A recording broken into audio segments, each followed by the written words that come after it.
Make some noise for Brenda.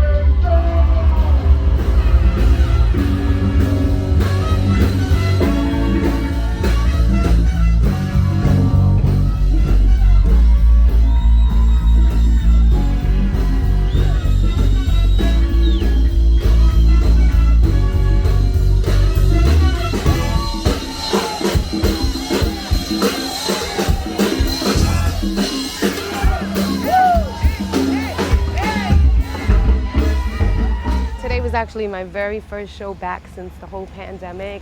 Of course I was very nervous, and I literally went cold on stage today because, as you know, with the pandemic finally, making a turnaround, a lot of my musicians were actually not ready to come on stage, so I had to literally put a last-minute band together with my director. So we were able to get some old musicians that came back to the band, some new people came into the band, and a little nerve-wracking, but to be honest with you, I think we did a really good job. The audience gave me a lot of energy, and they really supported the moment.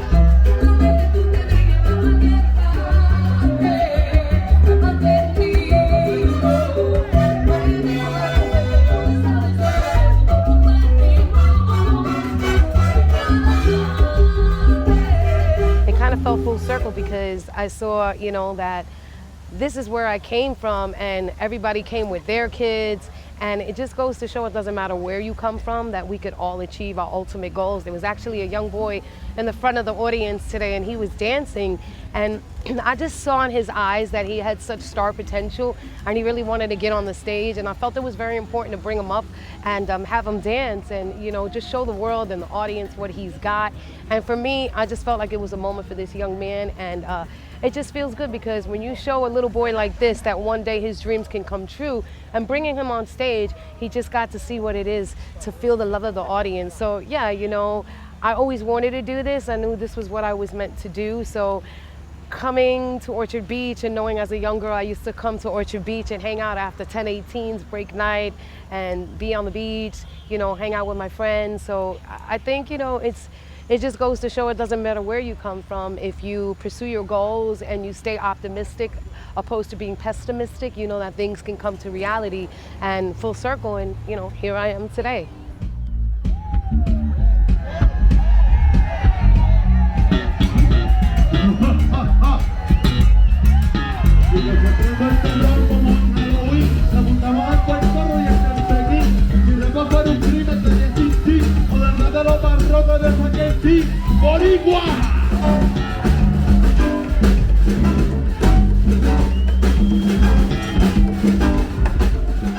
When I first got the song I Still Believe, I have to admit that it was at its very beginning stages, but it was my very first time knowing what it is to date and have a boyfriend, and I did get my heart broken. We eventually ended up having 2 children together. I was very, very young when I met this young man. I think I was about 12 or 13. We stayed together for many years, never got married, but when I heard the lyrics as a young girl, I was learning about what it was to fall in love, and then I had my heart broken. So when going into the studio and listening to the lyrics, I was like, wow, I could really live these lyrics. And I just literally put my heart and soul, and I met a gentleman by the name of Yamir Deodato, who happened to be the producer of I Still Believe. And I think what really caught me in the song of I Still Believe was the part was, if we believe that true love never has to end, we must know that we will love again. I still believe someday you and me, I was like, find ourselves in love again. I was like, I have to sing this song because I still had no type of reservation that this relationship would totally last. And when I went in the studio to sing it, I just remember my producer Yamir Deodato saying, this is going to be a #1 record, and don't forget I said that. And I believed him because he produced Kool and the Gang. And I turned around and I said, okay, we'll see. And sure enough, it was a #1 record, and it just catapulted and was all over the world, and I just got so much recognition from it. But I did know from day one that that song had something special. Don't you know?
It really was surreal at the beginning, because here I am, a young girl of a family of 7, the youngest out of 7, growing up in the projects, you know, not having a lot, and my mother having 2 and 3 jobs, my older brother kind of being like a father figure to me. And I just remember, having so much, you know, like enthusiasm and just wanting to live my dream, and being stopped in the street like, "You're that girl that sings I Still Believe. Oh my God, you're Brenda Starr. Oh my God, you're Brenda K. Starr. I love your music. How did you get started?" Just so many people ask me, was it hard coming from where I came from? And all I could say is I never really had a plan B. I always wanted to do this, and I just really continuously, with the support of my brothers and my mom, looked always forward and said that whatever it takes, I'm gonna do what I need to do to, you know, make my dreams come true. And I just really never stopped. I always felt that something would happen just because I really wanted it, and I didn't stop until I got what I wanted. Guys, look. And did you believe they say we look like sisters? It's only in the blood. Oh, she was so much like me, with a drive, great voice, always wanting to get into the music industry. Like I said, it was always hard for me as it was for her, and just looking at her was type of an mirror image, you know, as many doors that closed on her face, she didn't give up. And I think that's the reason why we connected, because we both wanted the same thing. And I believe that in this industry and in the world itself, the way I was taught growing up is there's always room for everyone. And my mother always taught me never be jealous, always be grateful for what you have, and open your heart to others, because when you do that, it's a taste of karma. Always be good to people as people will be good to you. So I just saw a lot of me in her, and I just, you know, I'm blessed to be part of that history. Our relationship remains the same. You know, we love each other. We're very happy for each other. There's always going to be rumors in the industry. You're always going to have people that want to put you against each other. You're always going to have people that send negative thoughts. And honestly, for me, it just goes over my head. We know the love we have for each other. We both know how much we're proud of each other, and that's all that matters. Our relationship remains our relationship. And what everybody else on the outside thinks, I really don't care, because for me, she's successful, I'm successful, I'm loving my life, I'm loving my music career, and I'm doing what I was brought here to do, and she's doing what she's brought here to do. And you know, all the gossip and all the fake talk behind us, you could keep talking, because nobody knows the relationship that we share. Everything is good with us. So.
decided to transition into the Latin music because I have been doing English for so many years, but I think that the reason why I wanted to do the Spanish was because I have been a songwriter for so many years in English, and my mother was always trying to pursue me to do something in Spanish.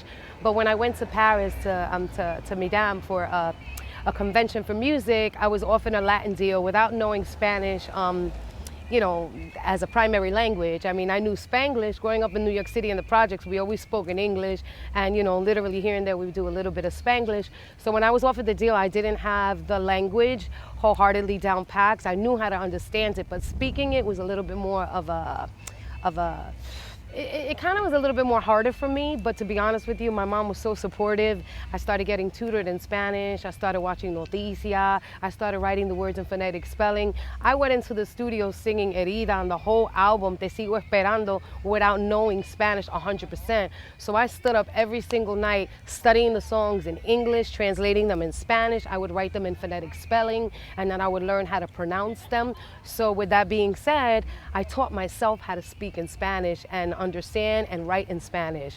And I just believed I did that because I said to myself that, you know, just because I'm a Latina that doesn't know the language 100% doesn't mean I can't, you know, make it happen. So it was hard, but to be honest with you, I'm glad that I took this step and made the transition because I'm giving music not only to the English listeners, but to all the Latinos. And it feels good to be able to share my music, you know, as a universal language right now.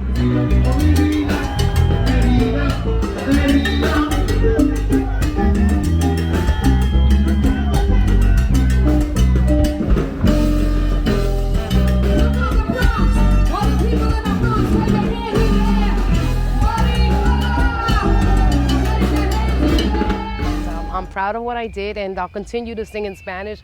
I have a brand new song out called El Pez Muere por la Boca. I have another song that just came out in English, which is called I Miss You. And then the next single that will be coming out in the end of August, possibly September. We're trying to get it out for August, but because of COVID, we've kind of been backtracked. It's a song called Quédate. It's a Laura Fabian song, which was done in a ballad, and I'm going to be doing it in salsa, so that'll be coming out next.